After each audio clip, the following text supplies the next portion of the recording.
Así.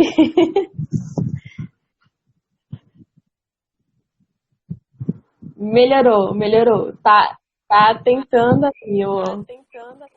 Eu estou totalmente en desacuerdo con los lives de Instagram, quiero que quede claro.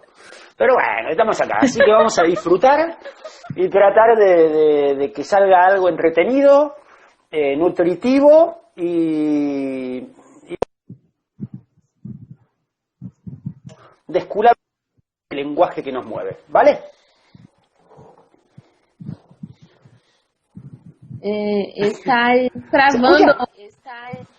Sim, Ah, ¿se está mas grabando? Pero está travando um pouco. A ver, vamos a probar. Voy a conectar. ¿Será que me vengo más para acá?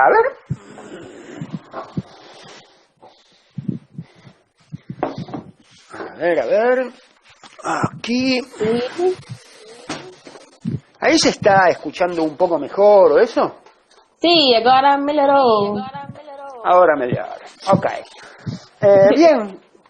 Si se llega a trabar mucho, me dicen y pruebo de conectar con los datos móviles a ver si va mejor.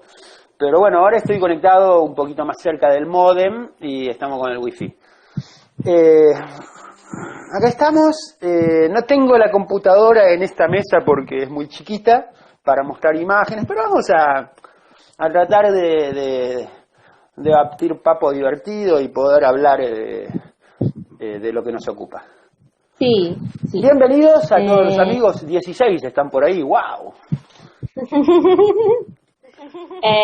Gabriel, queria saber, assim, primeiramente, né, qual que é a sua formação, como começou a trabalhar com teatro de sombra. Claro, bueno, yo empecé, yo era actor de teatro, teatro de actores, ahí trabajaba con impro mucho, con improvisación, técnicas de improvisación, theater sports, match de improvisación, etcétera. Y en el 2001, a principio del 2001, Andrea Chinchilla, una amiga, me convoca que me dice que tenía un grupo la ópera encandilada, un grupo pionero, la ópera encandilada, en lo que es la investigación y desarrollo del teatro de sombras contemporáneo aquí en Argentina, ¿cierto? Y me dice que con su grupo estaban buscando un actor que haga de Roberto Arlt, que es un escritor de principios del siglo pasado, que me interesaba mucho, me parece un escritor de culto que me gustaba mucho, y me dicen, sí, es teatro de sombras. Bueno, yo dije, Arlt me gusta, me interesa la temática del anarquismo, era sobre los anarquistas de 1930 en Argentina, me interesaba la temática, me interesaba el escritor Roberto Arlt, y dije, teatro de sombras, bueno, mal no debe hacer, vamos a entrar y ahí vemos. De última, para arrepentirse siempre hay tiempo. Bueno, entonces caí a la ópera encandilada de este grupo y ahí me di cuenta que me mintieron. No necesitaban un actor, necesitaban un sombrista, pero bueno, no existía, así que tuvieron que mentirle a este chipío. Y bueno, ahí cuando empecé a hacer teatro de sombras, esto es, mi formación fue desde el hacer, ¿cierto? Desde el ponerme a trabajar. Cuando empecé a trabajar con la ópera encandilada, ahí descubrí que era todo diferente. Todo lo que yo sabía de teatro no servía para nada. La actuación era diferente, el concepto de la escena era diferente. Lo único que me sirvió de teatro es la disciplina y la disciplina de ensayos. Después todo el resto era nuevo. Y bueno, después de trabajar mucho tiempo, estrenamos Una vocal y tres consonantes, que es una obra que se puede ver en la web. Después, si quieren, les paso algún link y eso.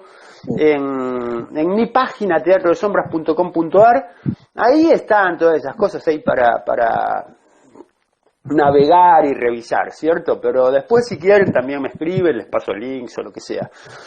Estrenamos en el 2001 Una vocal y tres consonantes, que era una obra sobre la revolución de 1930, en realidad un golpe de Estado que hubo en 1930 acá en Argentina, y a raíz de esto, bueno, después seguimos trabajando con la ópera encandilada, estuve haciendo la dirección de escena de La Noche de Dibujitos Animados en Persona, una obra destinada a todo público. Esta, de Una vocal y tres consonantes, era destinada al público adulto.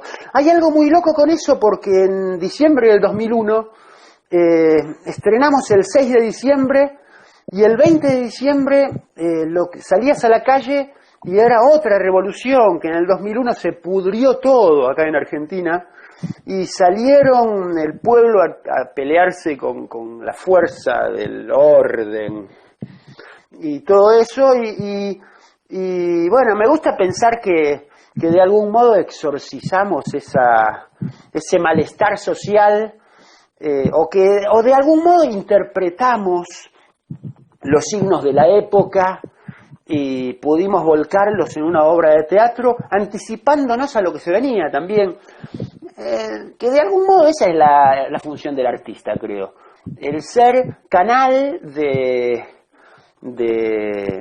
los tiempos que lo rodean, de su entorno, el ser canal de lo que el entorno, de los tiempos, el lugar tiene para manifestar, ¿cierto? Bueno,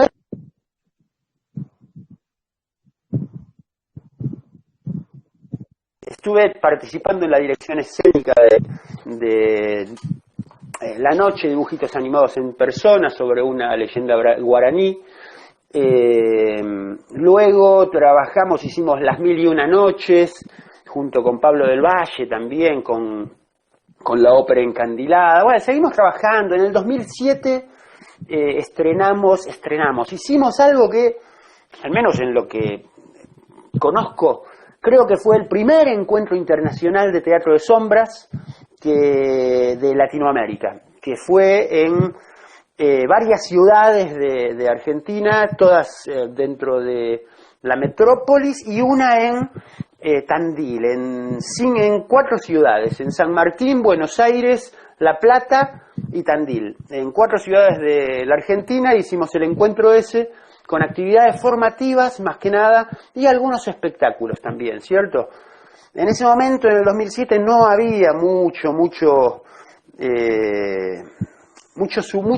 producción de sombras contemporáneas, mucha producción de sombras. Si bien acá en Argentina había maestros de teatro de sombras como Sara Bianchi o Roberto Docampo, monstruos maestros, geniales maestros, son maestros que trabajaban lo que es el teatro de sombras más tradicional, ¿cierto? Por eso cuando digo que la ópera encandilada es un antes y un después en lo que es el desarrollo del teatro de sombras contemporáneo, me refiero a eso, ¿cierto? El teatro de sombras tradicional creo que es un lenguaje genial, que amo, que me parece muy, muy interesante, pero que es esencialmente diferente al teatro de sombras contemporáneo, que es lo que vengo desarrollando desde el 2001 hasta ahora, ¿cierto? Sí. No sé si está contestada la pregunta.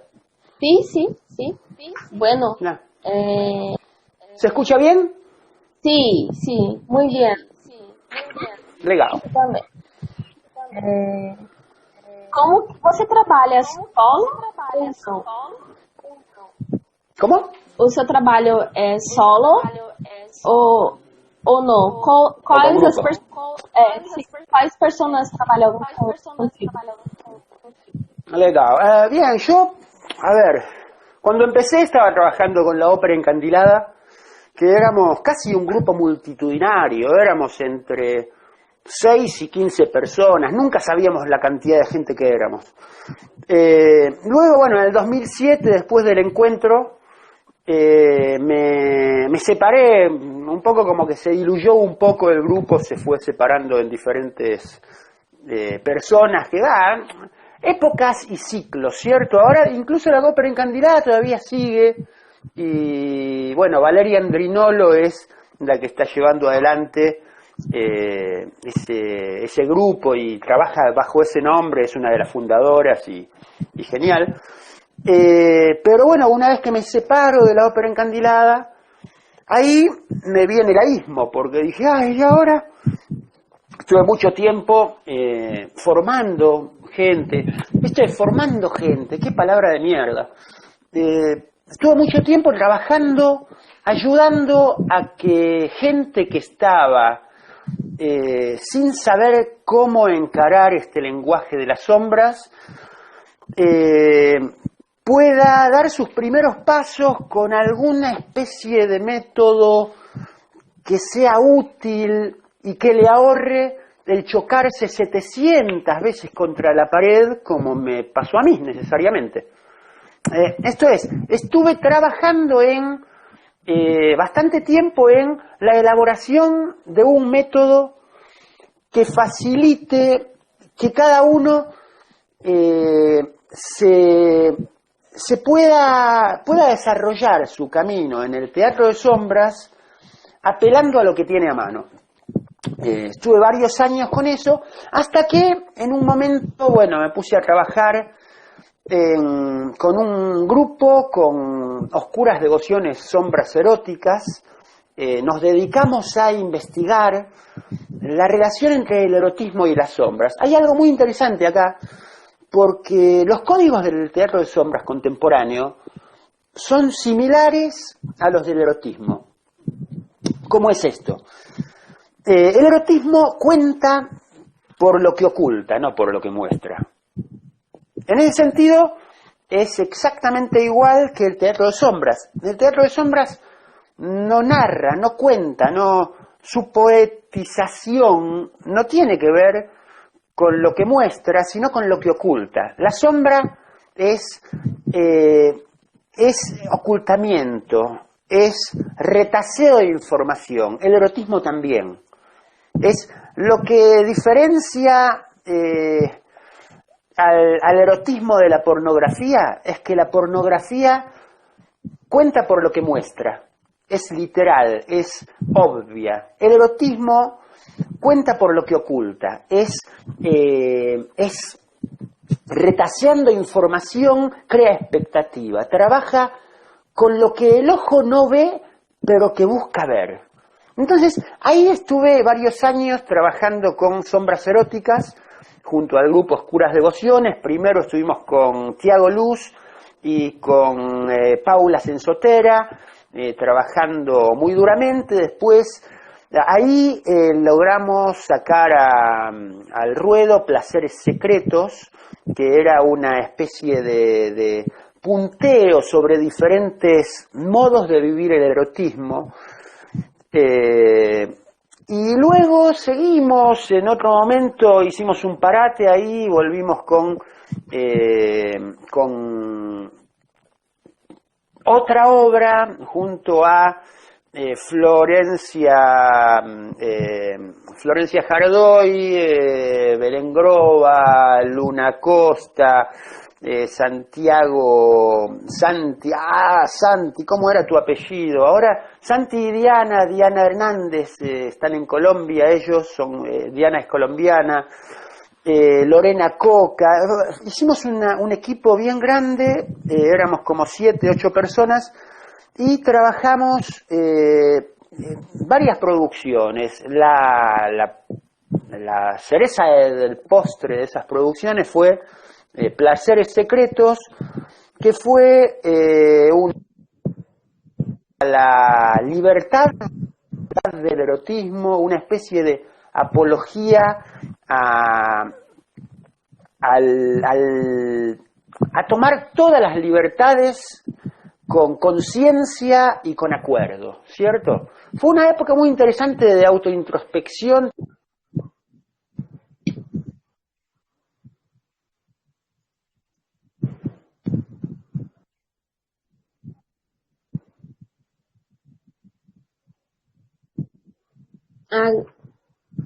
Agora tá travando.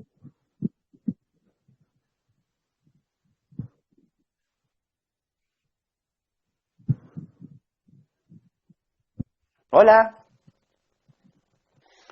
¿Se está escuchando ahí? ¿Me escuchas, Juliana? Deu uma travada agora, Gabriel. ¿Cómo? Quando você falou, travou lá a imagem se trabó. e la voz. Vamos a probar una cosa. Me acerco más al módem. Vamos a exteriores. ¡Ja! Al móvil de exteriores. Bueno, esto de Bariloche, etcétera. Ahora, bueno, por acá quizás se pueda ver un poco mejor o se pueda escuchar un poco mejor. ¿Se traba ahí? Sí, agora melhorou. Vamos a probar. Vamos a probar. Entonces, les estaba contando... un segundo, me traigo una silla porque parado es medio áspero. A ver... Op. Un segundo, 5 minutos y volvemos.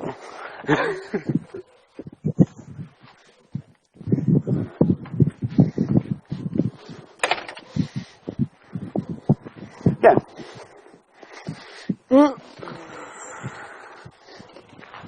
Bueno, ahora el sol me está dando en la cara, o sea que posiblemente no vea nada de lo que hay en la pantalla, pero si sirve para que no se trabe, vale. Les estaba contando de Oscuras Devociones, Sombras Eróticas. Bueno, junto con este grupo hicimos primero Placeres Secretos, después con otro elenco volvimos a retomar la idea del erotismo y las sombras, hicimos una obra que se llama... perdón, la primera obra fue Buenos Aires Voyeur, la segunda obra fue Placeres Secretos, también hicimos un par de coproducciones y producciones, performances y etcétera, que estuvimos trabajando con diferentes integrantes de este grupo. Y bueno, finalmente también en ese mismo momento lo que hicimos, también trabajé junto con otra compañía que se llamó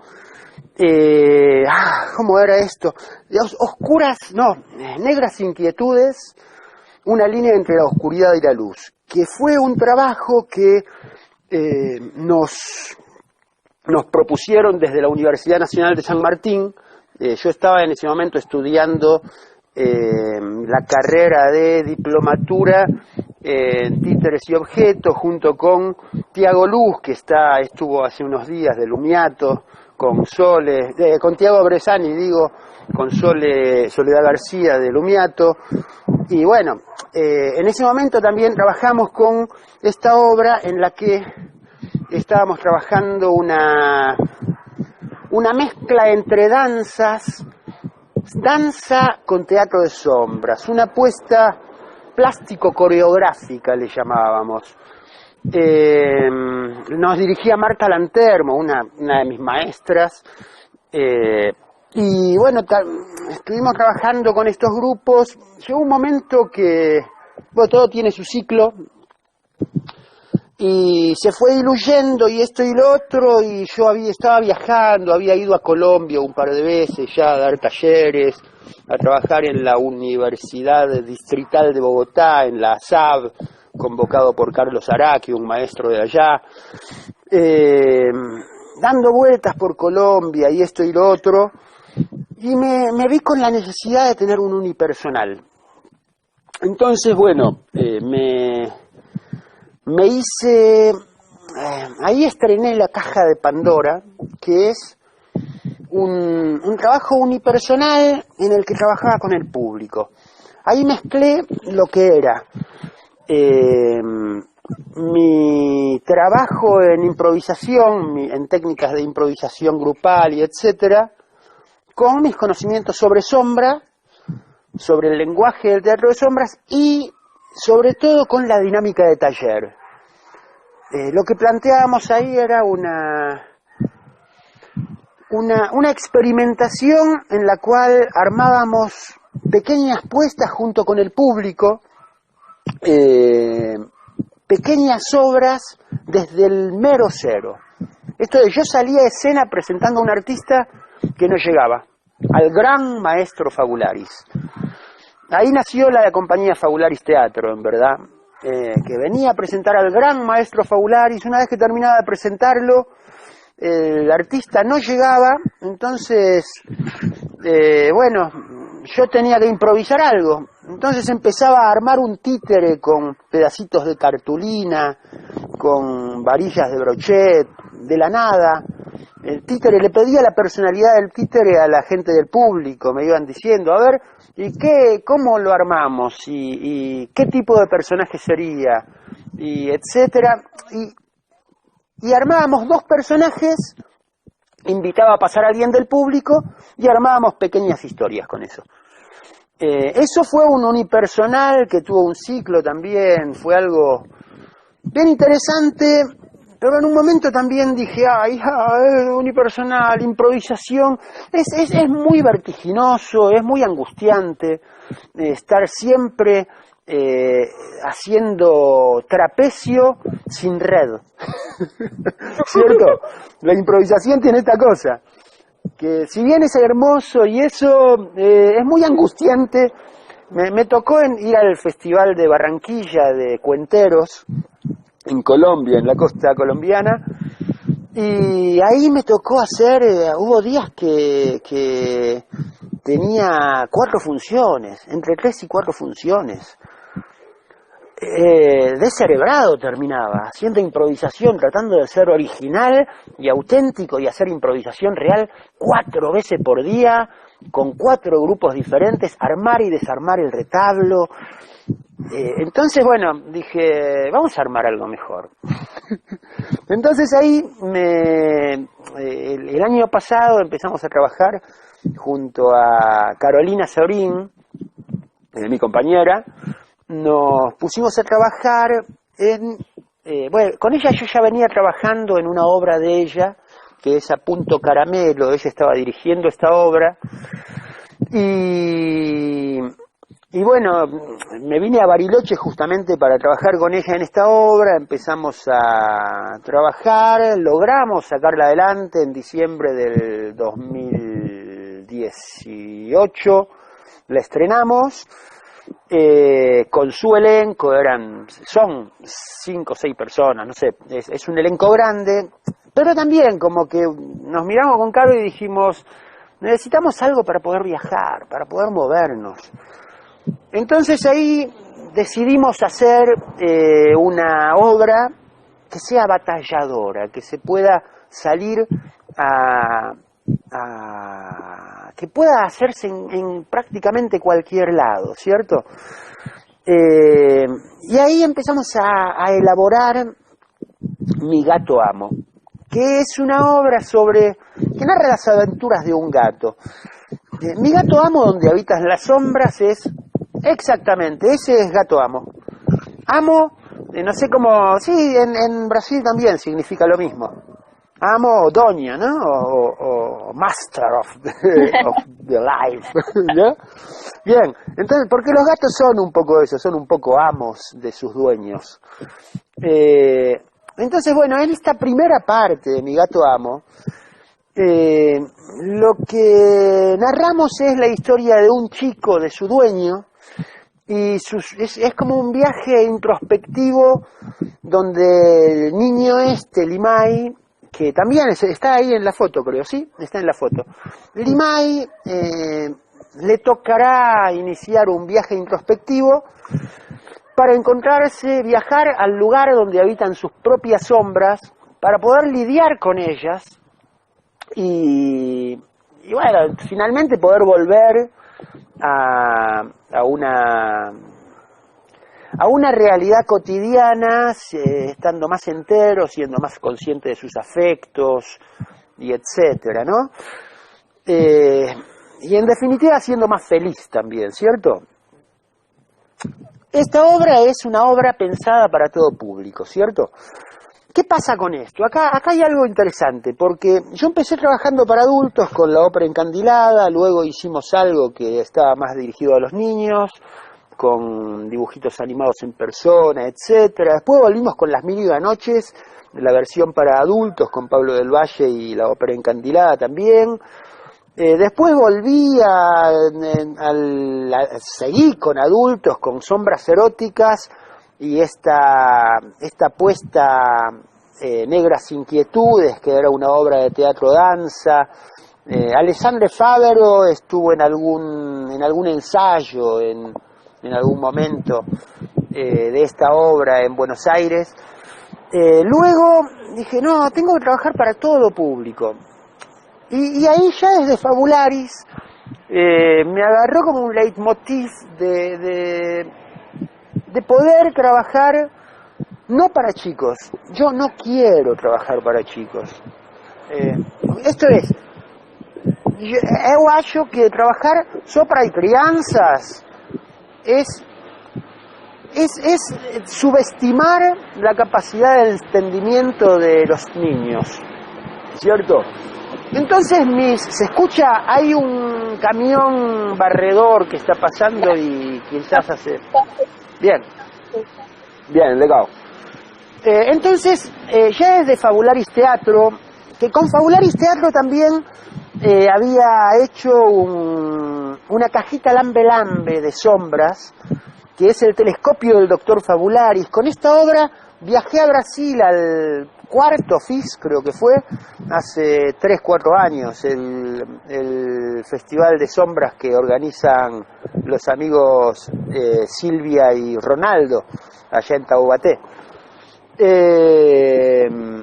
Y sí, el leitmotiv, el motor de tanto de Fabularis como de Gato Verde Teatro es hacer obras que puedan ser disfrutadas por diferentes edades, ¿cierto? No trabajar solamente para niños, sino que tengan múltiples capas de lectura y un niño pueda agarrarse de determinados elementos, un adolescente puede agarrarse de otros y un adulto puede agarrarse de otros, pero que no sea privativo el tener una edad para poder disfrutar la obra, ¿cierto?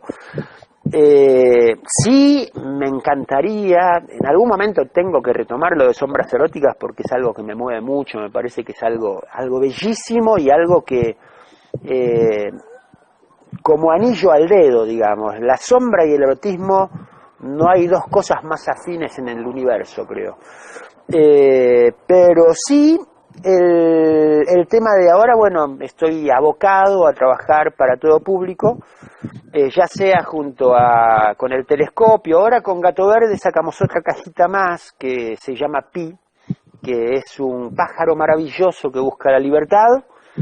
Y bueno, la libertad no es fácil de conseguir, entonces la obra esta, Lambe Lambe, trata de esta dificultad del pájaro, cómo hacer, ¿no?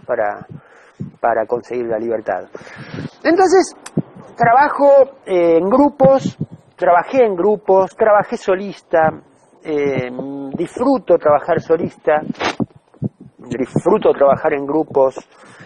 Creo que los grupos que no son demasiado numerosos son mucho más versátiles. Los grupos numerosos sucede que también son bellísimos por todo lo que nos nutren, ¿cierto? Hoy por hoy elijo trabajar más en pequeños grupos. Bueno, con Carolina Sorín estábamos tratando de agitar hasta que empezó una pandemia, ¿te enteraste? El COVID. Y bueno, se paró todo y este año pensábamos salir a viajar por todos lados y esto y lo otro, y pasaron cosas, diría un tristemente célebre filósofo argentino. Gabriel, você quer alguma compra? ¿Cómo? A luz do sol não tá quente. Se quiser procurar... La luz... la sombra. Esta es mi sombra. Con ella es con quien trabajo, en verdad. Yo soy un mero objeto que utiliza ella para... Esto que tengo en la mano parece una botella de vino, pero es el celular. La magia de la sombra, lo aparente y lo real, ¿cierto? Yo tengo el celular en la mano y te lo muestro aquí. ¡Chachán! Uma pergunta. Dessa é quase cinema, Gabriel.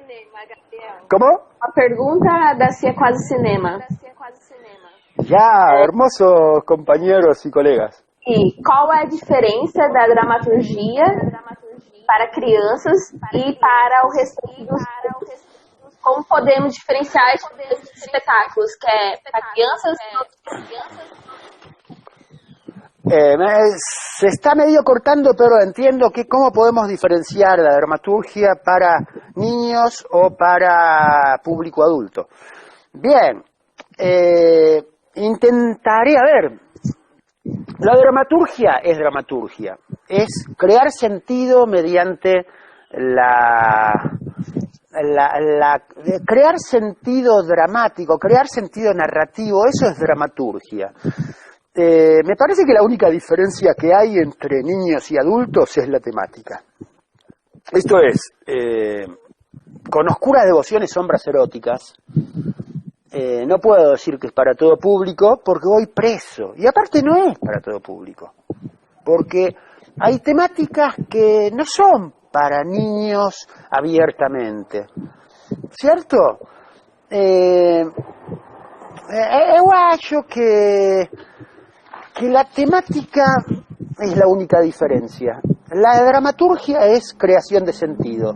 Nosotros podemos crear sentido con narrando historias que son para gente que tiene determinadas vivencias. Esto es, hablando directamente, ¿no? Si yo hago una obra en la que abordo la sexualidad, no es para niños. Creo que eso es algo que, a menos que lo aborde desde una cuestión didáctica, si se quiere, ¿cierto? Y que haga algo que sea de sexualidad, educación sexual para escuelas, suponete, ¿no? En ese caso, sí, la temática podría ser apta para niños, pero cuando se habla de la sexualidad adulta, estamos hablando de otras cosas, y estamos hablando de elecciones, y alguien, para tomar una elección, tiene que tener determinado mapa de creencias, determinado enfoque ético y determinadas vivencias, ¿cierto? Si hago una obra de educación sexual, estoy hablando sobre anatomía y sobre el deber ser o etcétera. Si lo que hablo es sobre los sentimientos sexuales del ser humano, no es para niños. Ahora bien, más allá de esta situación y de esto es, el enfoque de determinados temas decididamente no es para niños. Después, la dramaturgia para niños, sinceramente yo no creo en la dramaturgia para niños. Creo que una buena dramaturgia puede ser disfrutada tanto por niños como por adultos. Remitiéndonos a la tradición, el Karagosis, ¿cierto? El teatro de sombras turco tradicional. Es un espectáculo para toda la familia. Es un espectáculo que lo disfrutan chicos y grandes. Y el Karagosis el Karagos es una especie de personaje lascivo, violento, bebedor, mujeriego, golpeador. Es un asco de persona. Más allá de que es un héroe, popular, ¿cierto? Ahora bien, dentro del mapa de creencias de la sociedad musulmana de determinada época, que es lo que dio a luz el Karagosis, el Karagosis lo que pretendía era mostrar la vida tal como era. Entonces, hay una situación que tiene que ver con el mapa de creencias de la sociedad que da a luz determinadas dramaturgias, ¿cierto? En Occidente es bastante más delicado el plantear una temática y un encare tan abierto en cuanto a temáticas y en cuanto a enfoques de esas temáticas, y plantear que son para todo público. De todos modos, me tomo libertades de, en mis obras que son para todo público, abordar hasta cierto punto problemáticas que serían adultas. No lo del erotismo. El erotismo es otra cosa, ¿cierto? No perversiones, pero sí me parece que es importante poder...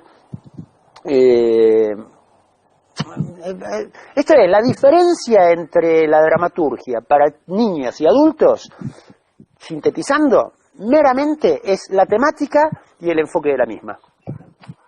Sim. O Clube da Sombra está te dando um oi aqui e perguntando. ¿Cómo?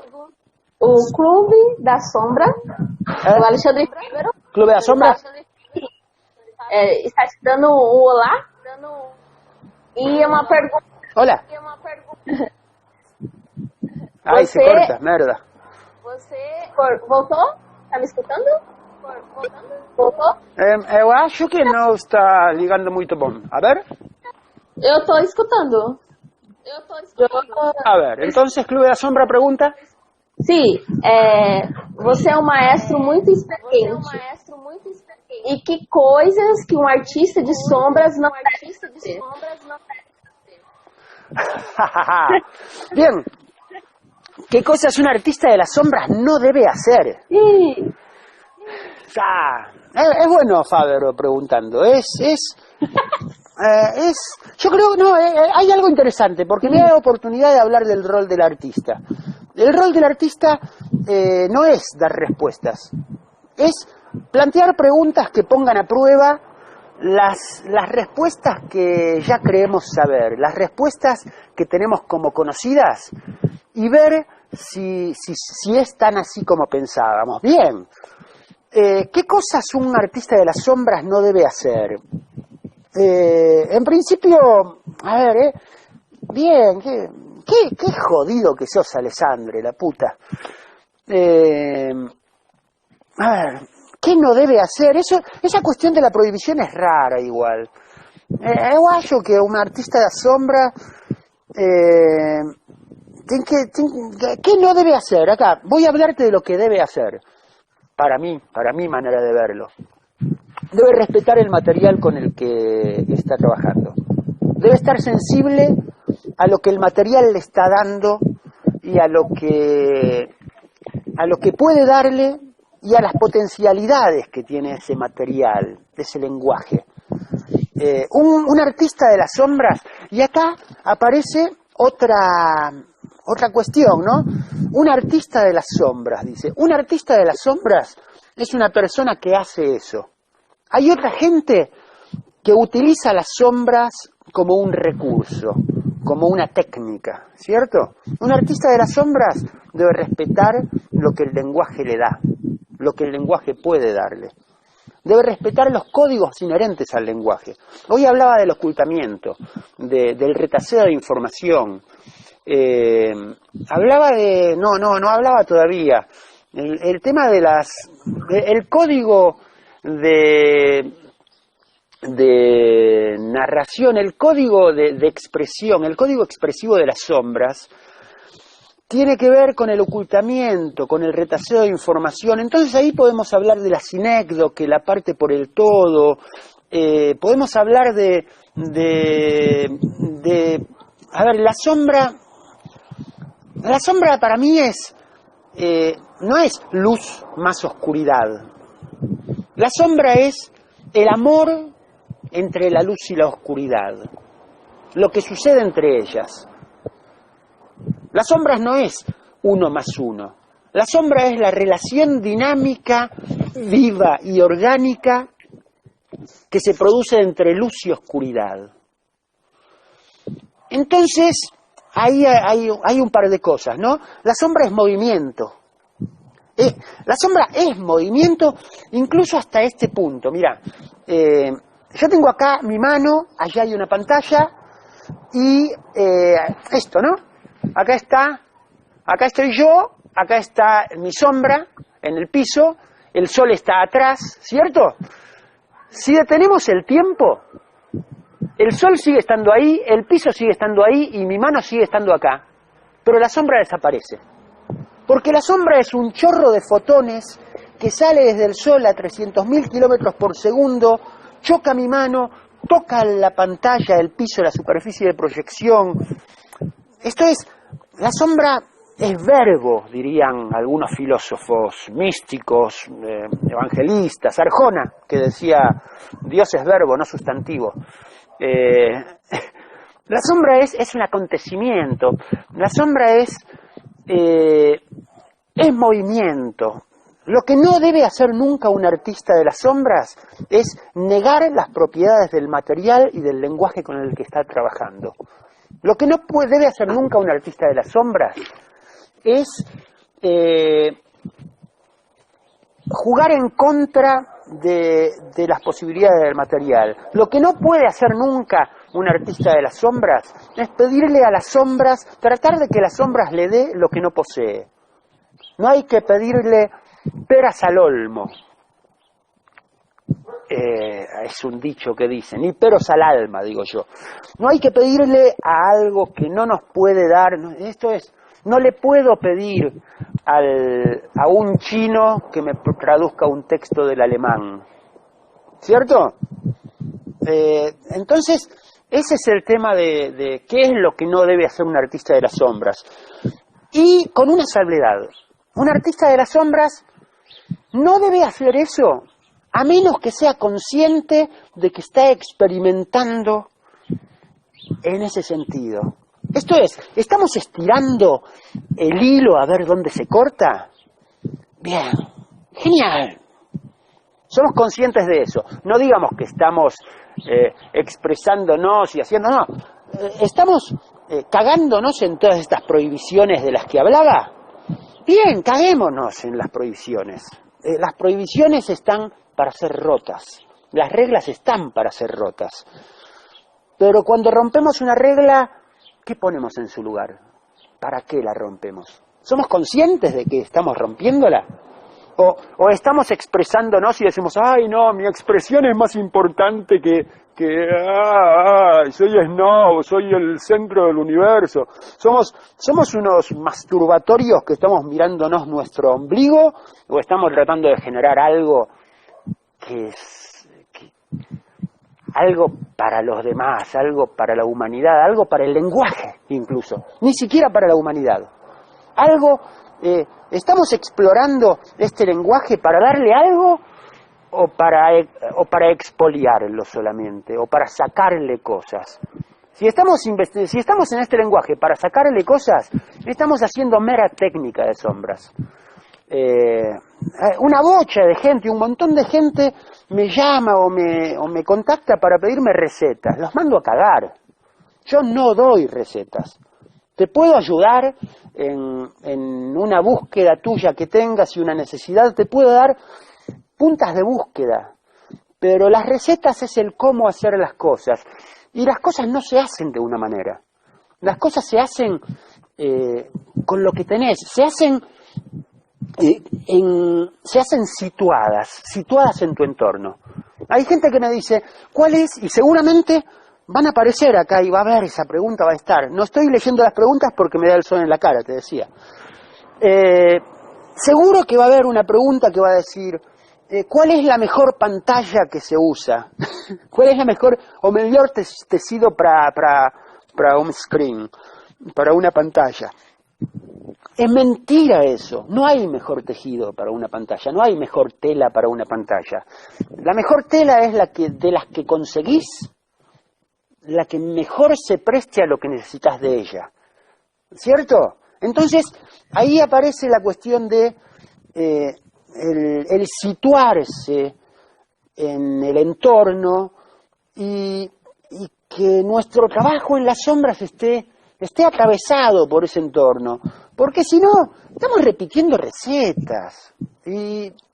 Y para repetir recetas no hacen falta maestro, no hace falta lenguaje, es mera técnica, es al pedo estudiar sombras si lo que querés hacer es cómo hacer un teatrito de sombras de esta manera y de esta manera y un tutorial de YouTube, ya está, no hace falta nada. Para seguir recetas, esto es, yo puedo preparar una hermosa receta de pan casero, de feijoada, ¿certo? Posso trabalhar, mirar en YouTube e encontrar uma receita de feijoada. Não é uma boa feijoada eso que eu vou preparar. ¿Por qué? Porque los ingredientes que yo consigo en mi lugar, en Bariloche, no es el mismo feijão preto, no son las mismas especias, ¿cierto? Entonces, una cosa es seguir recetas y otra cosa es aprender el arte, el lenguaje del arte culinario. ¿Cierto? Sí. Gabriel. Eso es lo que no debe hacer un artista de la sombra, seguir recetas y usar la sombra como técnica. Sim. Gabriel, vou só falar aqui para todos, né? Está em 53. Se cair, ¿Cómo? está na contagem de 53 minutos. Mas, Então, não, mas vamos continuar, mas se cair, eu te chamo novamente, tá? legal. ¿Seguimos hablando o cortamos acá y volvemos? Não, vamos desenrolar ainda, vamos conversando ainda. Ok, y cuando se corta volvemos. Sim, certo.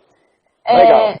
Só avisar que o pessoal que amanhã a gente tem a live com a...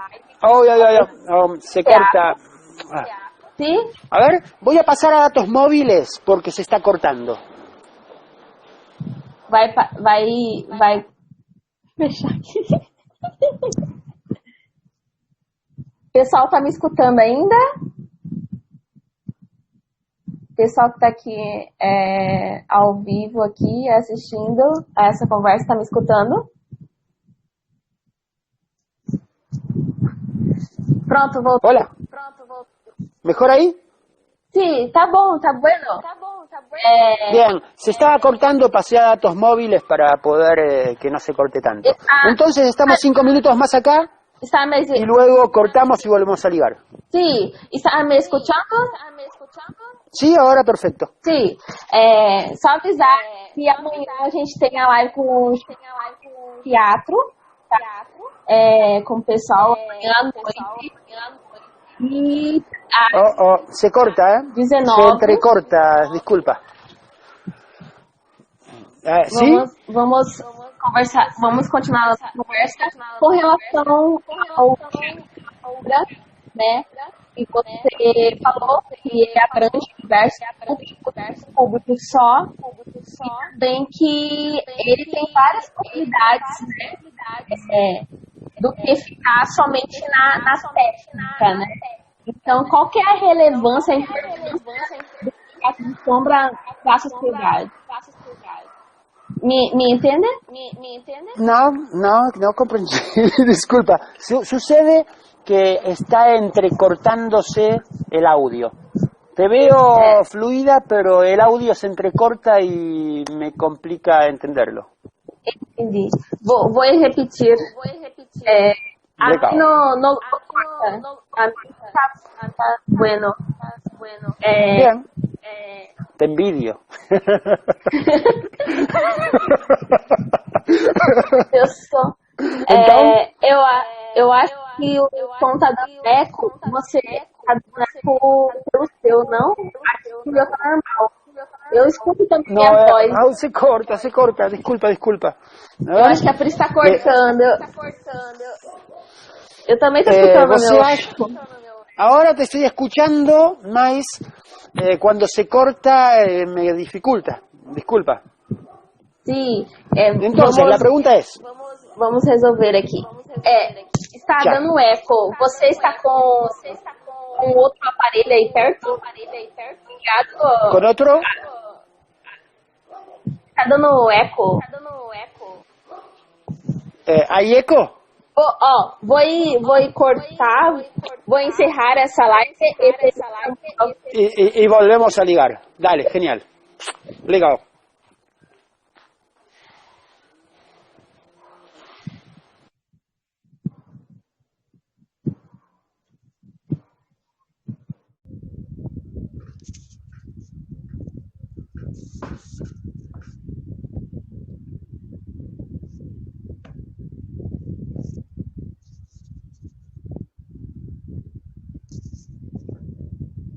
Voltamos. Fábio, Cielo Miato, Clube da Sombra. Vamos ver cadê o Gabriel. Está por aqui já.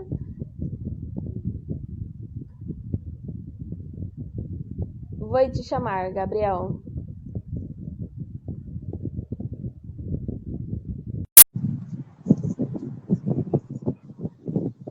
Não, aqui pra mim tá ok. E tá dando Hola. eco por lá. ¿Mejoró ahí? Dicen, los de Club de Sombra dicen que sí. Estás na sombra. Então, o que você falava, o que perguntava? Deixa eu só ver. Não te vejo. Só escuto. Eco? Está com algum. Está com algum outro aparelho ligado? Porque dá Eu eco. tenho auriculares. Eu saco os auriculares. Olá? Mas eu acho que a questão do eco é se tem algum outro aparelho ligado. Aqui Aí sigue. comigo não tem nada. Aí está bem? Sim, escuto, mas não vejo. ¿No ve? Oh, Não. shit. Volvemos Mas a... parou o eco.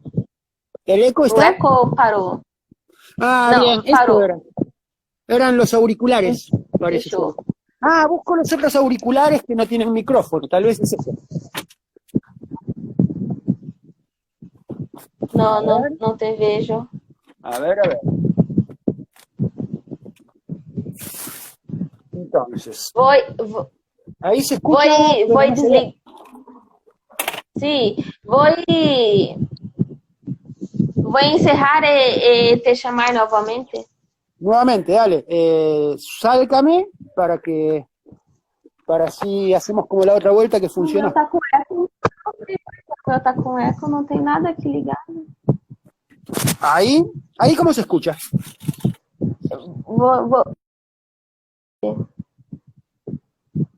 Vou chamar ele novamente. Cadê? Vamos ver.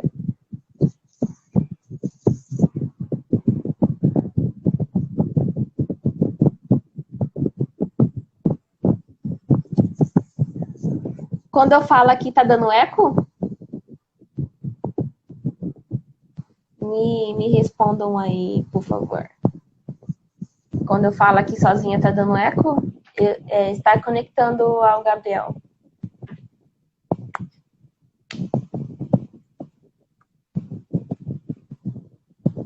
Ah, sim, sim. Sim, eu também acho que deve ser lá o eco. Eu perguntei para ele se estava algum... Sim? Você acha que era o fone? E no Miato acha que era o fone. Estou tentando conectar a ele.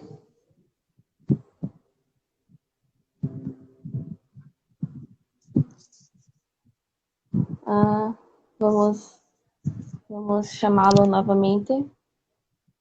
Não deu certo a primeira conexão. Tá aqui. Vamos só lhe desligar o microfone dele. Hola, hola. Olá? ¿Ahí se escucha el eco? Então, agora o eco ainda está ou foi? Eu não escuto o eco. Eu acho que era porque Ahora eu... se escucha, ucha, ucha, ucha. Era que estava dando eco.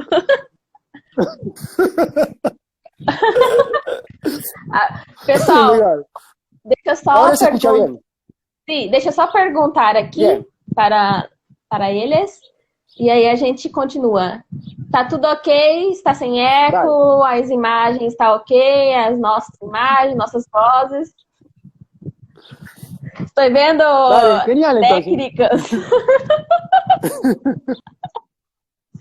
Sim, tá perfeito. Perfeito. Podemos continuar.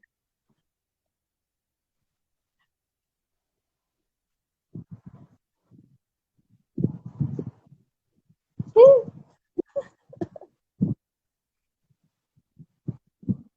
¿Se escucha? A live tem roteiro próprio também. Es un lenguaje propio que yo no conozco y que me peleo con él. Es verdad, no lo conozco, por eso no soy un artista de los lives de Instagram. ¿Cierto? Mas está bueno. Vamos tentando juntos. Estava a perguntar, Gabriel, estava a perguntar com relação a...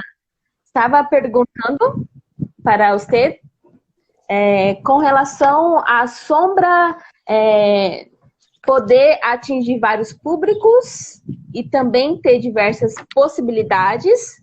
Então, qual é a importância do teatro de sombra para a sociedade? Agora você escuta.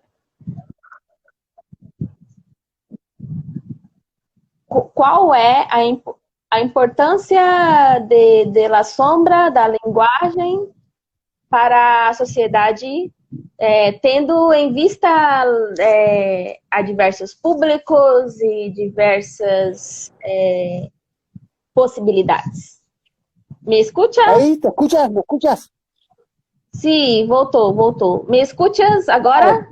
Ahora te escucho. Voy a repetir.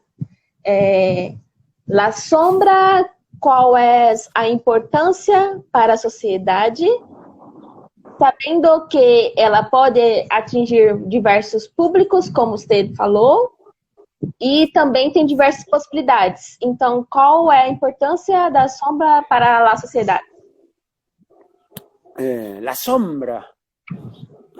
A ver, la importancia de la sombra para la sociedad, lo primero que tiene la sombra para enseñarnos es la dualidad.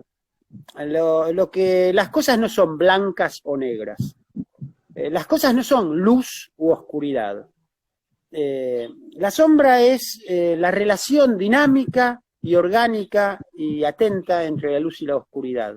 La sombra es la línea siempre móvil que une a la luz y a la oscuridad, no que las separa, ¿cierto?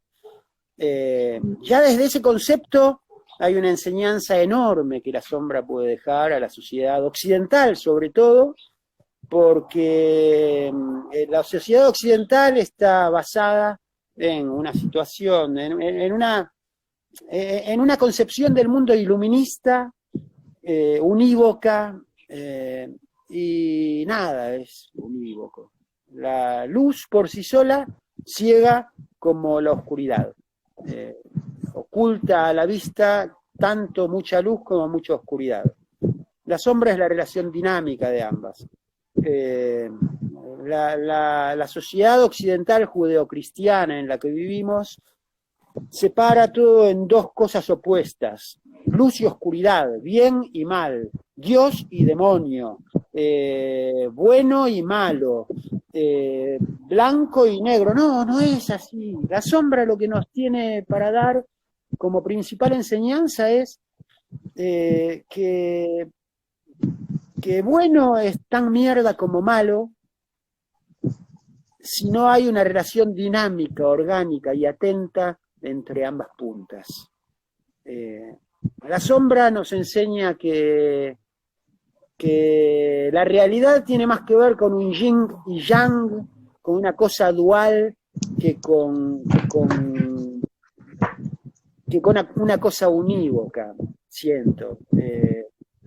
Eso en cuanto a la sombra, como lenguaje, como materia, como ente, la cuestión ontológica de la sombra, como ser, el ser sombra, el animal sombra. En mis talleres yo hablo del animal sombra, en mis workshops, en mis oficinas. El animal sombra, yo propongo buscar a la sombra, acechar a la sombra, investigar a la sombra, como investigamos las costumbres de un animal que no conocemos. Es como que la sombra tiene vida propia, y tiene una vida propia que por nuestra cultura judeocristiana, iluminista y occidental no podemos comprender. Entonces yo lo primero que hago con los talleres es romper nuestras certezas. Nosotros estamos acostumbrados a tener certezas de perogrullo, que trasca son falsas, ¿cierto? En nuestra cultura nos enseñó que determinada cosa es así. Nuestra subcultura nos enseñó que la sombra es la oscuridad. Y no, la sombra es el amor entre la luz y la oscuridad. ¿Cierto? Entonces, la sombra en principio tiene algo para enseñarle a la sociedad, a nuestra cultura, desaprender todo ese platonismo pedorro. Esto es, la gente cuando yo hago teatro de sombras, me dice, claro, lo de Platón, la alegoría de la caverna, y realmente nada más alejado de Platón, que del teatro de sombras, que Platón. Platón planteaba la sombra como una realidad de segundo orden. La realidad sensible era una realidad que no importaba tanto como el mundo de las ideas. Yo lo que estoy planteando es que la sombra es tal vez, y lo propongo como pregunta, tal vez la sombra fue la llave para que esos monos que vivían en cavernas y iban de acá para allá en manadas, en la antigüedad más remota, esos homínidos, desarrollaran la idea de concepto. Esto es, la idea platónica, el mundo de las ideas, es hijo de la observación de las sombras. ¿Cómo digo esto? Nosotros somos humanos porque podemos conceptualizar. Nosotros podemos ver un signo y esto es, nosotros podemos pensar en la idea de perro sin ver el perro, ¿cierto? El lenguaje es una manera de expresar la idea de perro sin el perro, ¿cierto? Sí. Yo hallo que el mundo de las ideas, la idea de perro sin el perro, nosotros, los perros también, y los insectos, todo, la vida actúa por imitación de fórmulas que funcionan, ¿cierto? Me imagino al mono ese que vivía en las cavernas, viendo la sombra del perro y pudiendo identificar la sombra del perro con el perro. Esto es, la idea de perro nace de la observación de la sombra, que es el único signo que la naturaleza le daba a ese cerebro primitivo para poder pensar la cosa sin la cosa. La sombra fue, digo yo, la llave para que nuestras mentes puedan desarrollar la idea de concepto de algo sin la cosa. Entonces, sostengo caprichosamente que Platón estaba equivocado. El mundo sensible es el primer mundo. El mundo de las ideas, mira, si tenés una avispa picándote en la frente, Conoce la avispa, ¿no? Sí. Sí, si tienes una avispa, un alacrán picándote en la frente, el mundo sensible es lo más importante. No vas a poder pensar en ninguna otra cosa. El mundo sensible es el primer mundo, es la primera realidad, digo yo. El mundo de las ideas es a partir de poder gestionar nuestro mundo sensible y ver qué nos pasa con eso. El budismo decía algo de las 6 puertas perceptivas, los 5 sentidos y la mente. Todas nuestras ideas son hijas de lo que nos llegan por esas 6 puertas de la percepción. ¿Querés que te enseñe más las sombras? ¿Querés que aporte más? Ya nos aportó nuestro ser, nuestra manera de pensar el mundo, el poder pensar en una idea, nos lo dio la sombra. ¿Más queremos todavía? Vamos a darle nosotros a ella. Vamos a ver qué podemos hacer nosotros por la sombra, no qué puede hacer la sombra por nosotros. Eso propongo. E como que trabalha esse lado sensível através da sombra? Como é tua criação para chegar nesse lado sensível? Bien, mi manera de trabajo, y puedo hablar de mis oficinas o de mis oficinas, para los que no hablan portugués, es mis talleres, mis workshops. Puedo hablar sobre los workshops o sobre mi trabajo en particular. Me parece que es interesante hablar sobre mi trabajo de workshops porque, a ver, un cuerpo entrenado, una atención entrenada, tiene otros parámetros que quizás no le son útiles a alguien que no está tan entrenado. Esto es, lo que yo propongo siempre es empezar rompiendo la percepción ordinaria. Nuestra percepción ordinaria nos indica que la sombra es la oscuridad o, en el mejor de los casos, la luz más la oscuridad. Nuestra percepción ordinaria nos indica que un comportamiento social, ¿cierto? Nos indica como natural un comportamiento social aprendido en una sociedad que niega el concepto de sombra, niega la sombra. Nuestra sociedad que hablábamos iluminista niega la sombra. En la televisión es casi un pecado la sombra. En los tutoriales para transmitir un live, por ejemplo, te dice, no, tenés que ponerte en un lugar con luz pareja. Esto, no, ¿cómo va a aparecer una sombra sobre tu cara? Eso está mal, eso no se hace. Mentira, eso es. Una sociedad que le teme a la sombra no puede comprenderla. O sea, todo lo que nosotros aprendimos sobre la sombra es falso. Todo lo que aprendimos socialmente. Entonces, lo primero que hago yo para trabajar con la sombra, para que alguien que nunca lo hizo pueda empezar a trabajar con la sombra, es romper la percepción ordinaria. Nuestro mundo iluminista y proactivo y eso nos implica que el movimiento, lo importante es la acción, lo importante es la luz, lo importante es la expresión. Me cago en la expresión. Lo importante en el teatro no es expresarnos. Lo importante en el teatro es darle lugar a lo que la escena está diciendo. Lo importante en el teatro es poder observar el entorno y ver qué necesita. Lo importante en el teatro no es lo que yo quiero hacer, sino lo que la escena necesita. Y la sombra es una buena llave para eso. Entonces, cuando trabajamos sombras, lo primero que hago es romper la percepción ordinaria. En mis ejercicios, por ejemplo, ¿no? Y voy a tirar así un punteo de cosas que se podrían desarrollar. Es más, estoy desarrollándola, estoy armando una especie de manual del sombrista con entrenamiento, ejercicios y esto y lo otro, que en algún momento va a salir a la luz o va a salir por partes o a la sombra. Romper la percepción ordinaria, el stop más importante que el movimiento. Nosotros tenemos en la cabeza que lo importante es el hacer. Let's do it. No, stop. Observa. Ah, qué bonita punta esa. Observa qué se necesita. stop, no, stop.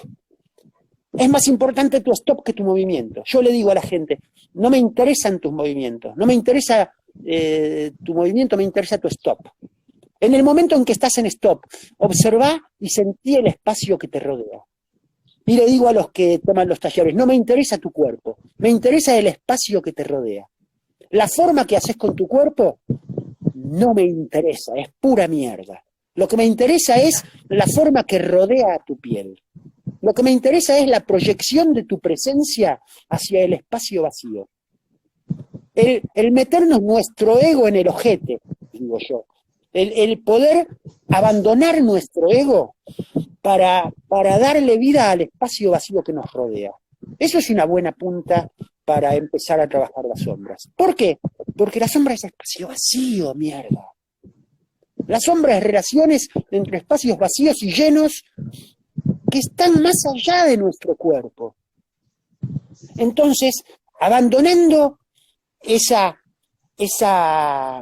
dictadura de que nuestro cuerpo, yo soy mi cuerpo, un actor que es su cuerpo, incluso no de sombras, un actor que termina en la punta de sus dedos, es una mierda, no llena ningún escenario.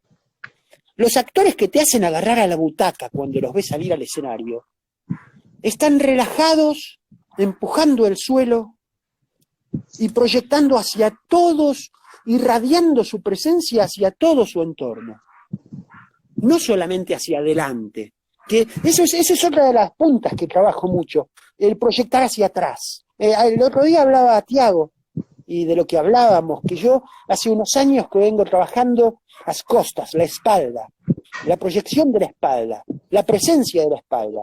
Somos para adelante. Hay una vieja cultura amerindia, no recuerdo ahora cuál, por eso no quiero, pueden ser los mapuches, los guaraníes, los zonas, los tobas o quien sea, no recuerdo ahora, que planteaba que nosotros como Occidente, el futuro lo vemos adelante y el pasado atrás.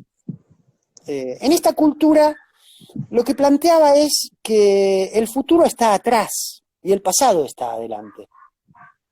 Nosotros avanzamos hacia el futuro viendo nuestro pasado. No sabemos lo que hay adelante, lo que hay atrás.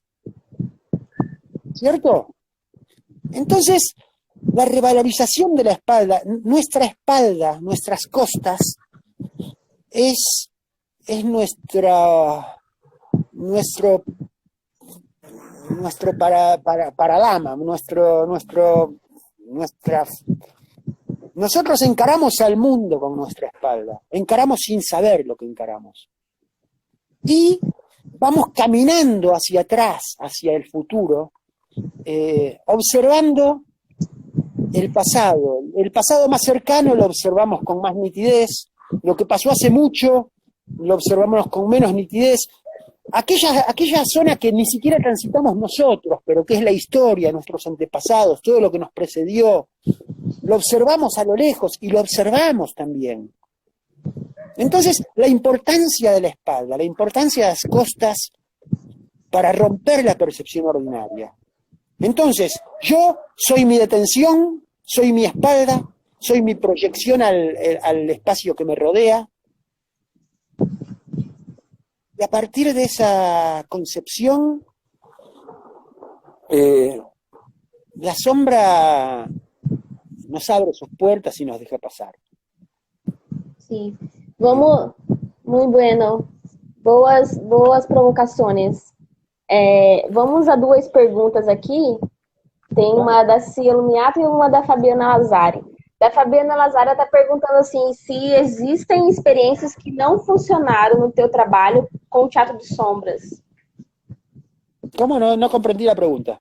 Si existen experiencias que ya funcionaron, que no funcionaron no teu trabalho com o teatro de sombras. ¿En mi trabajo yo con el teatro de sombras? Si existen experiencias que no funcionaron. Claro, obvio, totalmente, todo el tiempo. Ahí está la cosa. Esto es otra de las cosas que planteo como leitmotiv, como manera de encarar este material y este lenguaje, que es el trabajar sobre el error. Todo lo que yo sé, no lo sé porque lo aprendí del acierto. Todo lo que yo sé, lo aprendí a partir de ver en lo que me equivoqué. Esto es, si yo pateo la pelota hacia el arco y hago gol, no aprendo a hacer goles. ¿Cierto? Cuando yo pateo la pelota hacia el arco y veo que le dio un viento y me la sacó y se fue al córner, ahí aprendo que el viento es una variable que hay que tener en cuenta. Cuando yo pateo la pelota hacia el arco y veo que un jugador del equipo rival se metió y la atajó, y digo, pará, tengo que ver dónde están los jugadores del equipo rival, si quiero que entre en el arco. Entonces, creo que el 80% de las cosas que uno hace no funcionan. El tema es, y ahí está la cosa, amigarse con el error. El error no es pecado. Nuestra cultura occidental, iluminista, judeocristiana y del bien y el mal, nos enseña que el error está mal. Pero el error es...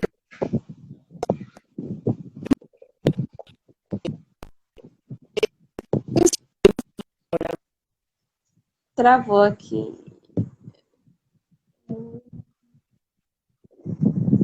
O pessoal tá escutando? Travou? Como tá aí?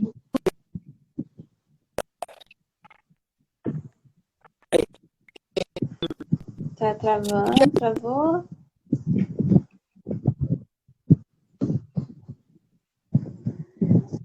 Como o pessoal que tá escutando a gente, tá travado? Travou lá, travou eu, travou ele, ou travou tudo? Como estás?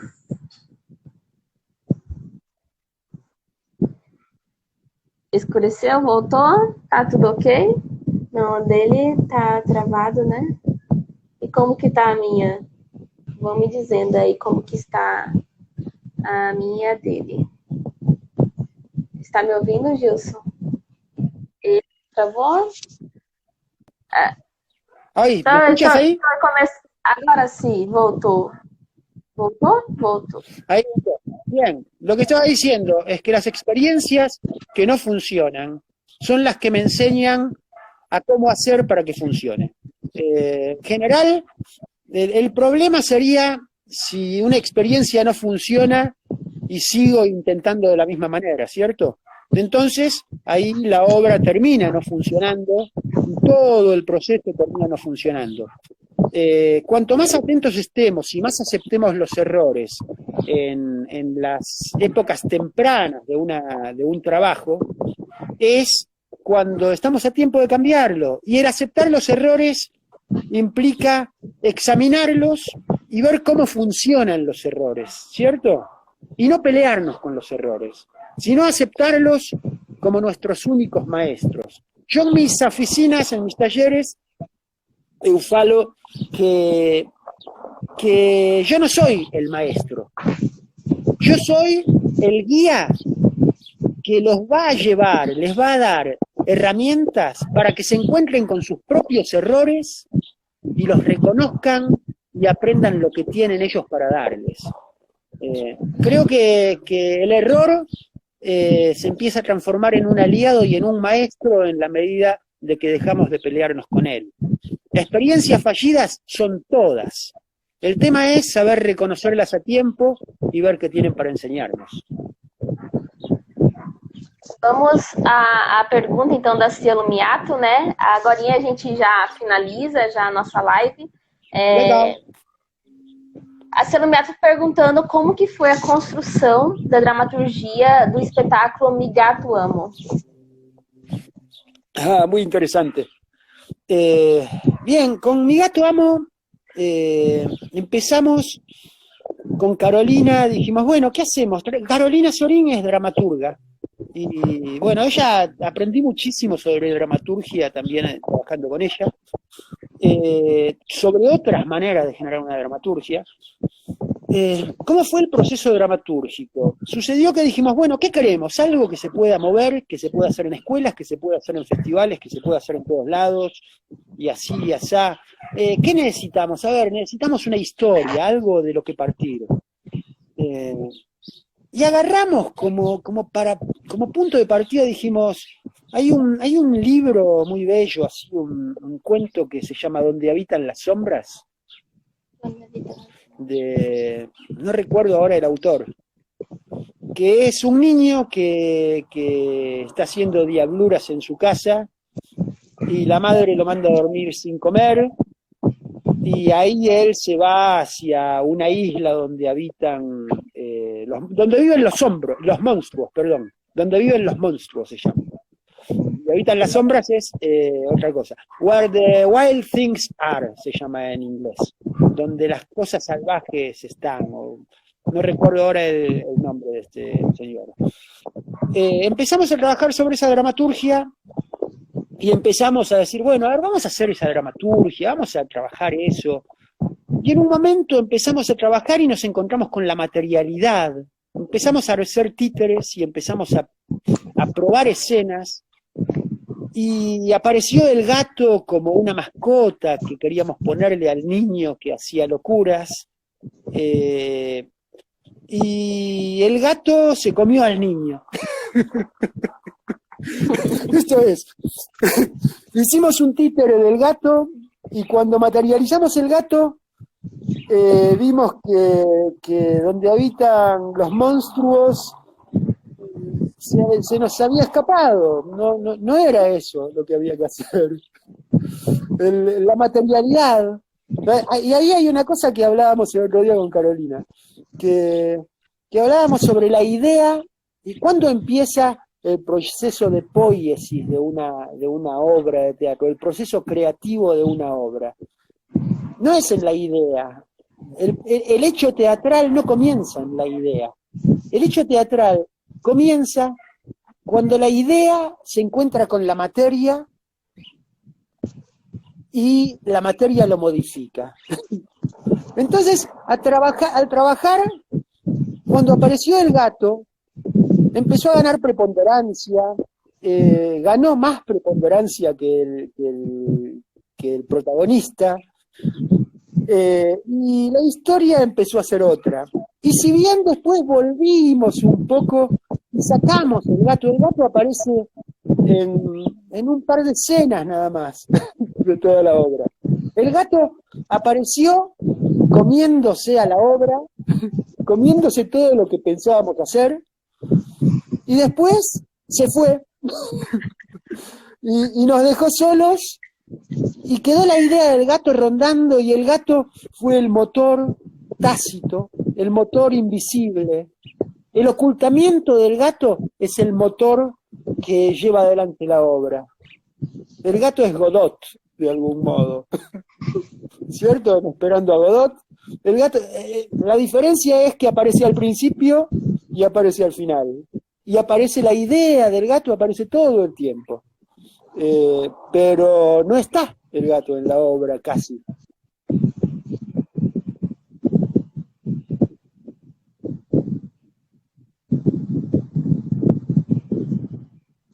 Travou.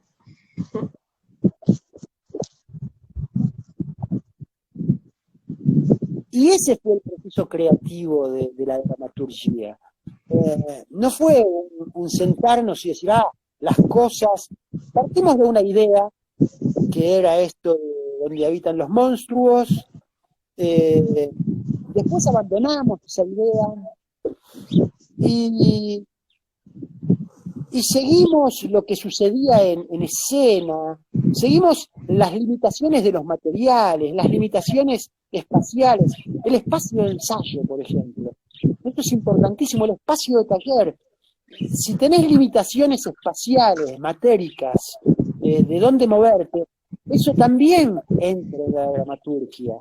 Y mediante todas esas dificultades las fuimos acomodando para llegar a lo que es hoy la obra, que es, partimos de una historia que desapareció y que al al cerrar la historia dijimos, pero volvió de algún modo, en esencia. Hay un viaje del héroe, que es, si bien no es donde viven los monstruos,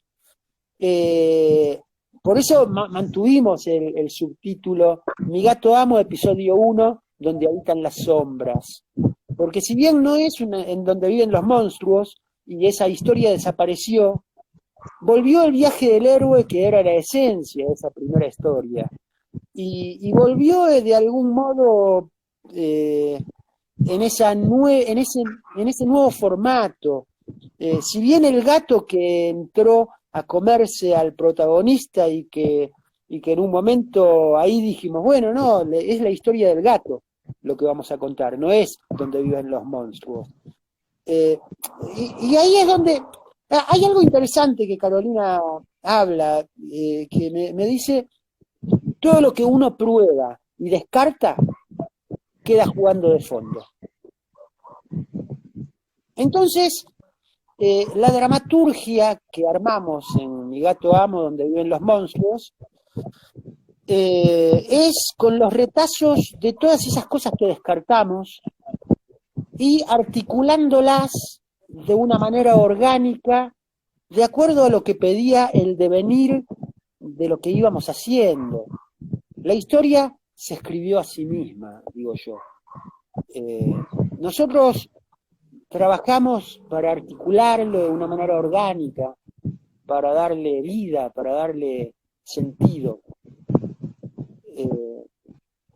Que es la función del artista y también es la función del maestro, darle sentido a lo que pasa, darle sentido y mostrar esos elementos que aparecen, cómo se pueden usar, dar ideas, y no dar recetas, sino dar puntas de búsqueda para trabajar con los elementos que aparecen.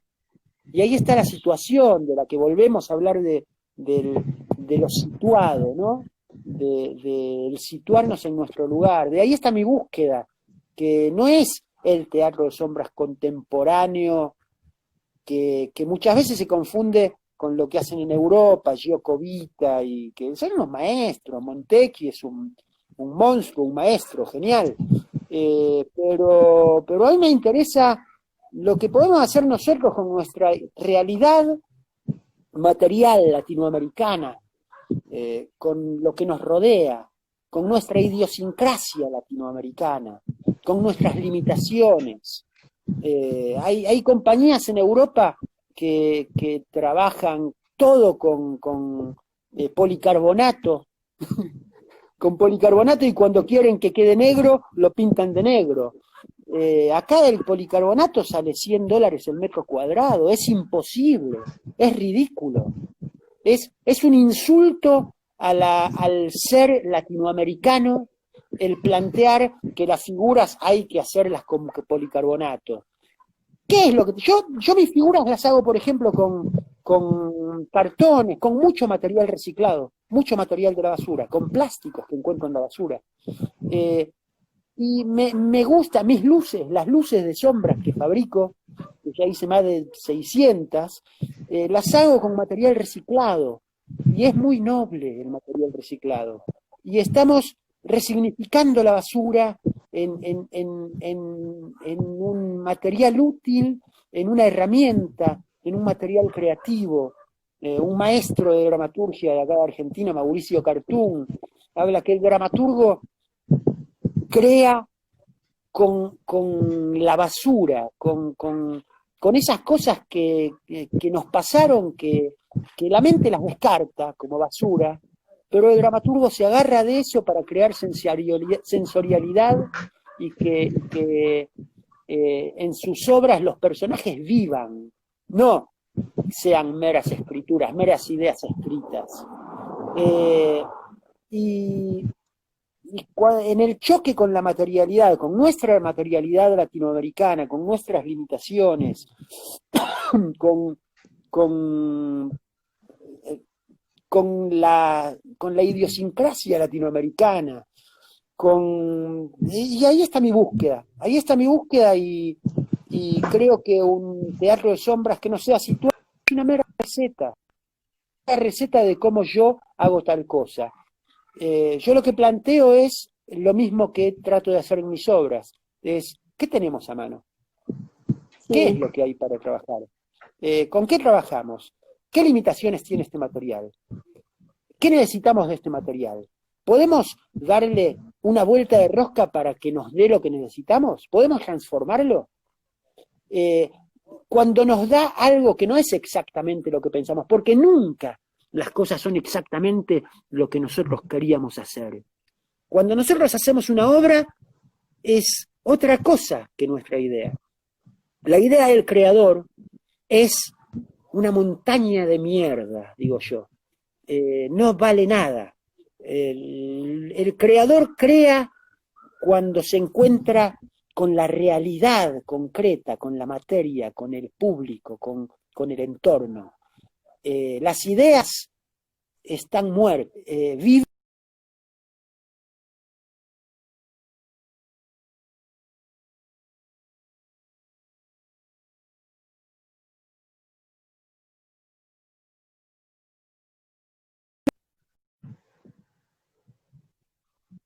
de lo que yo espero del arte, de lo que yo espero de las sombras, de lo que yo pretendo que el arte y las sombras y todo esto nos pueden dar. El reencontrarnos con el error, el dejar de pelearnos, el reencontrarnos con nuestra espalda, con nuestras costas, el reencontrarnos con el espacio vacío que nos rodea, que también somos nosotros, el habitar ese espacio vacío, el volver a considerar la luz y la oscuridad no como opuestos, sino como complementarios, volver a considerar la sombra como un 1 más 1 que da 3, como la relación dinámica, la relación amorosa entre la luz y la oscuridad. Y cuando nosotros empezamos a pensar en esos términos, el universo se agranda indefectiblemente. Cuando empezamos a habitar el espacio vacío que nos rodea, somos más grandes, somos mejores. Cuando empezamos a ser conscientes de que nuestro futuro son nuestras costas, nuestras espaldas, empezamos a ver con otro respeto lo que nos precede y empezamos a crear en cuanto al terreno que pisamos también, porque cuando caminamos para atrás estamos muy conscientes del terreno que pisamos, ¿cierto? De nuestro entorno. Cierto. Y ahí hay una declaración de principios, hay un método de búsqueda y de experimentación en lo que es nuestro lenguaje, hay una propuesta de dejar de dualizar las cosas, de que blanco y negro, sino que un blanco y negro es un blanco más negro, da un blanco negro y infinitas escalas de grises en el medio. Es un 1 más 1 que suma 3 por lo menos. Y ahí empieza a ampliarse tanto la cosa que excede lo que nos convoca acá, que es el teatro de sombras contemporáneo latinoamericano, que es lo que me convoca a mí, y el teatro de sombras, que es lo que nos convoca a todos los que estamos acá, las 14 personas que veo que están acá todavía mirando esto. Ya los debo haber cansado, pobrecitos. Gabriel, muchas gracias. Vamos encerrar a nossa live. Buenas provocações que você lançou para a gente. Muito buenas provocações. Obrigada a todo mundo que estava aqui assistindo, o pessoal lá, o pessoal da Espanha, a todos, saludos. Dava vontade de conversar, ficar conversando. Aqui... Eu tenho que viajar para lá cuando termine esta pandemia del mierda. Tengo que ir y hablamos en persona, que es mucho más nutritivo. Una cosita más. www.teatrodesombras.com.ar. Yo vi que hay varios colegas que decían, sí, no, las luces de Bon Fernández y esto y lo otro. Ahí están las luces que vendo, que armo, que fabrico. Ahí hay planitos para que ustedes mismos se armen su propia luz. Ahí hay textos, hay una pestaña en mi página que dice textos, que hay tanto escritos míos sobre el lenguaje que nos ocupa como de otros autores. En textos también está el planito de las luces que yo armo. Esto es, el otro día me enojé mucho con Pablo Longo, ayer, que decía, no, que la gente que estaba acá en Argentina, que no había mucha información y los que tenían esa información se la guardaban. ¡Mentira! Y es un amigo, Pablo. Después lo voy a llamar y le voy a decir, ¿qué decís, boludo? ¿Cómo ser? Nunca me guardé nada. Es más, las luces que yo fabrico, tengo los planitos en mi web para libre acceso, ¿cierto? Cuando fui a dar el primer taller en el primer seminario, en el primer encuentro de Sombras Pájaro Negro, el primer festival, él es muy consciente que no me guarde nada. Fue el sombrista volador, me llamaron. Me acuerdo que me caí de 7 metros antes de empezar y dimos el taller y fue re divertido y fue recreativo. Y nos insto esto es el ocultar información. Yo no oculto información porque me parece que la información no es lo importante es lo que hagamos con ella. El que quiere brillar tratando de guardarse la luz para sí es un mediocre, que es su única manera de brillar, apagando las luces del resto. Yo quiero que me sorprendan, yo quiero aprender. Tiago de Lumiato tomaba un taller conmigo y lo sorprendí a él, y en algún momento él también me sorprendió a mí. Cuando vi Yara dije, bien, mirá cómo agarraron esto, agarraron las herramientas estas y hicieron su propia búsqueda. Amo eso, amo que la gente me sorprenda, que ser alumno de mis alumnos, ser discípulo de la gente que pude comenzar a formar. Uy, ya me estoy delirando, perdón. Tenemos que cerrar el live.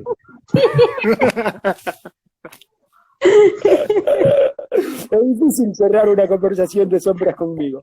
Muy difícil. Não sei como consegue ficar no sol. Aqui em Cuiabá não é possível. Não é possível o sol. Não é.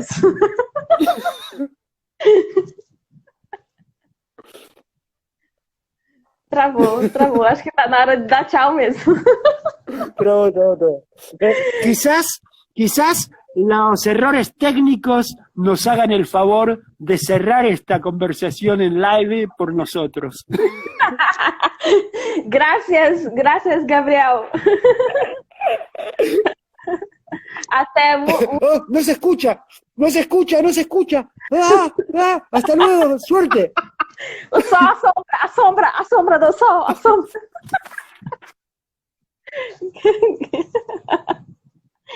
Ai, tchau, pessoal. Até. Já vou encerrar aqui, ele já saiu. Até amanhã.